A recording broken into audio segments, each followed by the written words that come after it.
आखिर में हम प्रार्थना करते तो है, लेकिन प्रार्थना करती क्या है? जैसे इजरायलियों ने समय पर प्रार्थना नहीं किया कि प्रतिज्ञा वायदा आपके लिए है और वो परमेश्वर पूरा करेगा। आपको जवाब नहीं आ रहा, फिर प्रार्थना करें, फिर प्रार्थना करें, क्योंकि प्रार्थना जो है आपके जीवन में आत्मिक बारिश ला सकती है।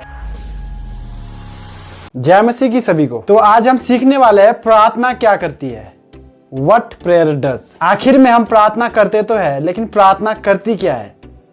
आज हम इस विषय में बाइबल से सीखने वाले हैं। आइए सभी पढ़ेंगे निर्गमन की किताब, उसका 2 अध्याय, उसका 23 और 25 वचन हम पढ़ेंगे। यहाँ पे इस प्रकार से लिखा है, बहुत दिनों के बीतने पर मिस्र का राजा मर गया और इजरायली कठिन सेवा के कारण लंबी सांसें लेकर आहें भरने लगी और पुकार उठे, और उनकी दुहाई जो कठिन सेवा के कारण हुई वो परमेश्वर तक पहुंची, और परमेश्वर ने उनका कराहना सुनकर अपनी वाचा को जो उसने इब्राहिम और इसहाक और याकूब के साथ बांधी थी स्मरण किया, और परमेश्वर ने इजरायलियों पर दृष्टि करके उन पर चित्त लगाया। तो हम यहाँ पे सीखते हैं कि परमेश्वर ने जो है इजरायलियों की ओर परमेश्वर ने मन लगाया और उनकी प्रार्थनाओं को सुना। जैसे कि हम जानते हैं इजरायली मिस्र के गुलाम में फंसी हुई थी, मिस्र के दास्तों में थी, जिस कारण से मिस्रियों ने उन पर बहुत अत्याचार और दबाव किया था। उस अत्याचार से छुटकारा प्राप्त करने के लिए इजरायलियों जो है परमेश्वर को दुहाई देना शुरू कर दिया। इजरायलियों ने परमेश्वर को पुकारना शुरू कर दिया।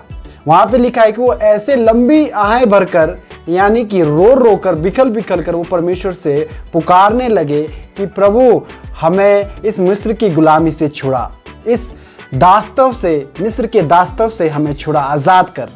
उन्होंने इस प्रकार से प्रार्थना करना जो है शुरू कर दिया। अगर हम उत्पत्ति 15 का 13 में पढ़ते हैं तो वहां पे लिखा है, परमेश्वर ने अब्राहिम से वादा किया था कि मैं तेरे जाति को, इजरायलियों को जो है मिस्र की गुलामी से 400 वर्ष के बाद छुड़ाऊंगा। जब उन्हें प्रभु ने छुड़ाया तो हम देखते हैं निर्गमन उसका 12 अध्याय का 40 में कि परमेश्वर ने उनको 430 वर्ष के बाद छुड़ाया। ऐसा क्यों? ऐसा इसलिए क्योंकि उन्हें जो है प्रार्थना करने में समय लगा, परमेश्वर के साथ जुड़ने में समय लगा, परमेश्वर तक अपनी बातें बताने में समय लगा। प्रियो, आपके लिए, मेरे लिए प्रतिज्ञा है कि परमेश्वर हमें छुड़ाएगा, परमेश्वर हमें दास्तव से निकालेगा, आपके दास्तव से निकालेगा, बीमारी के दास्तव से निकालेगा, परेशानियों से निकालेगा। परमेश्वर की प्रतिज्ञा है, लेकिन हम उस प्रतिज्ञा को कभी प्राप्त नहीं करते। जैसे इजरायलियों ने समय पर प्राप्त नहीं किया, उनको जो है 30 वर्ष एक्स्ट्रा लग गया। ऐसा क्यों?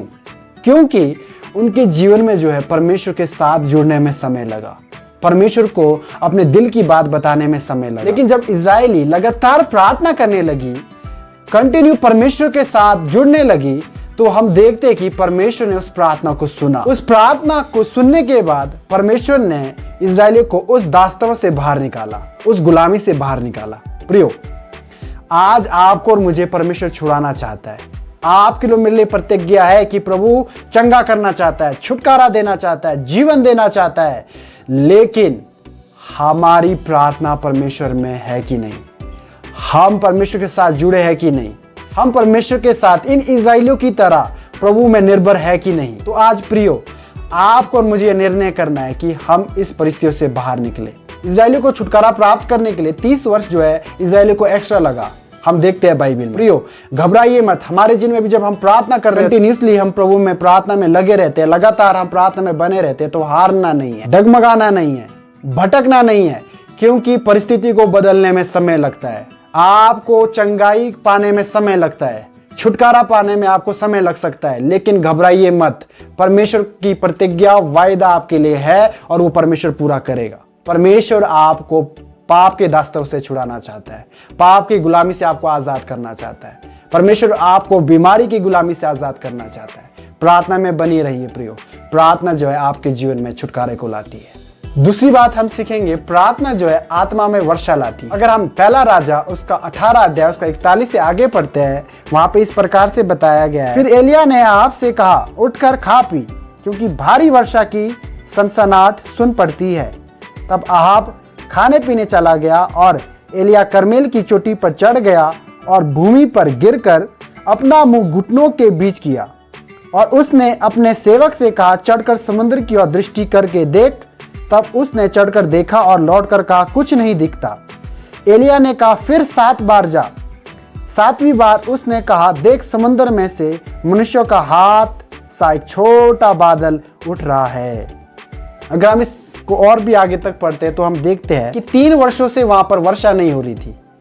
परमेश्वर ने उसको आत्मा में, एलिया को जो है आवाज दी कि देख मैं अब वर्षा लाने वाला हूं, ये बात तू बता दे। तो उसने ये बात जो है अहाब राजा को बताई कि अब वर्षा होने वाली है। और इस बात को पूरा करने के लिए हम देखते हैं एलिया जो है 7 बार प्रार्थना कर रहा है। अपने घुटनों के बल जाकर वो 7 बार प्रार्थना कर रहा है। जब एक बारी प्रार्थना किया तो कुछ नहीं हुआ, उसने इस प्रकार से 7 बार प्रार्थना की तो देखते हैं हम कि एक छोटा सा बादल उसे आसमान में दिखाई। आज हो सकता है हमारी एक प्रार्थना से बदलावट नहीं आ रहा है। आपके जीवन में परमेश्वर ने आत्मा में बताया, आपके जीवन को बताया कि मैं तेरे जीवन को उन्नति में ले जाने वाला हूं, तुझे जो है चमत्कार, तेरे परिवार में चंगाई लाने वाला हूं, तेरे परिवार में छुटकारे को लाने वाला हूं, तेरे परिवार में जो शांति को लाने वाला हूं। प्रभु ने आप और मुझे आत्मा में तो बताया, लेकिन वो शारीरिक रूप से कैसे दिखाई देगा, कैसे प्रकट होगा? हम देखते हैं यहाँ पे जो है एलिया ने प्रार्थना की है और वो प्रार्थना भी उसने 7 बार की। क्या आप और मैं प्रार्थना करते हैं? क्या आप और मैं कंटिन्यूस प्रार्थना करते हैं जब तक हमें नहीं दिखाई देता? प्रियो, प्रभु ने आपको आत्मा में जो भी बात बोली है उसको अगर आप प्रकट करना चाहते हैं, एलिया की तरह प्रार्थना करना शुरू कर दीजिए।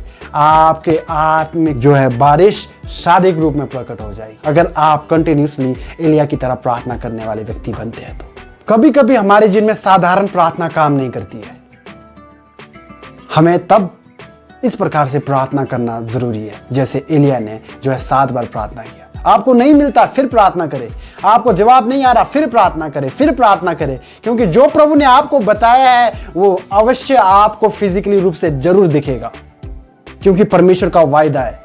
परमेश्वर ने आपको बताया है तो वो आपको जरूर मिलेगा, वो आपके जीवन में जरूर प्रकट होगा। लेकिन आप एलिया के समान प्रार्थना करने वाले व्यक्ति तो बने। आज कलीसिया जो है बोझ लेकर प्रार्थना नहीं करती, बोझ लेकर परमेश्वर से मांगना शुरू कर दो, क्योंकि परमेश्वर आपको देने के लिए तैयार है। हम देखते हैं नए नियम में कि परमेश्वर ने पतरस को जेल से छुड़ाया। जब वो जेल में चला गया था तो कलीसिया कंटिन्यूसली एक मन होकर प्रार्थना कर रही थी पतरस के छुटकारे के लिए। प्रार्थना प्रियो आपके जीवन में चंगाई ला सकती है, प्रार्थना आपके जीवन में छुटकारा ला सकती है, प्रार्थना आपके जीवन में शांति ला सकती है, प्रार्थना जो है जेल के दरवाजे खोल सकती है, चेन को तोड़ सकती है, प्रार्थना जो है आपके जीवन में आत्मिक बारिश ला सकती है। जो आत्मा में आपको बताया गया है वो जो है फिजिकली आपको दिखा सकती है प्रार्थना। आशा करता हूं कि आपने इस वचन से आशीष प्राप्त किया होगा। अगर आशीष प्राप्त किया है तो मेरे इस चैनल को सब्सक्राइब करें। धन्यवाद।